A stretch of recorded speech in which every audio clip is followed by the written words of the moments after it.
চিন্তা করবা না তোমার বংশের মধ্যে কেউ কালো ছিল কিনা বলো।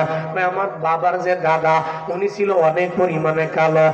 তোমার বাবার দাদাই কালো হওয়ার কারণে বংশের নেসবতে তোমার ছেলেটাও কালো হয়ে গেল। তুমি বুঝ পাইছো নি? কয় নবী যা বলে জীবনেও কোনোদিন আমার নবী মিথ্যা বলে না। ও বাবারা, এজন্যই তো সন্তান দেওয়ার মালিক আমার আল্লাহ। আল্লাহ সাদা দিতে পারে, আল্লাহ কালো দিতে পারে, আল্লাহ লম্বা দিতে পারে, আল্লাহ খাটো দিতে পারে। আল্লাহর কাছে কোনো সাদা কালো কোনো পার্থক্য নাই।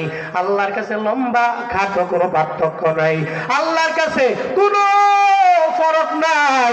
আমার আল্লাহ কোনো ডিভাইড করে না, আল্লাহ ভাগ করে না রে বাবা। এই জন্য আল্লাহর দরবারে বলেন না রে আল্লাহ তুমি আমার সন্তান দিও, তোমার যেটা মন চায় ওইটাই দিও। তবে ইস্তিগফারের আমলটা জরুরি। দুনিয়া বিলাইনের 3 নাম্বার ফায়দা, আল্লাহ পাক সন্তান দিয়ে আপনারে ভরপুর করে দিবে আমার আল্লাহ। এরপরে ফায়দা নাম্বার 4, আল্লাহ পাক বলেন ওয়ায়াজআল লাকুম জান্নাত। দুনিয়া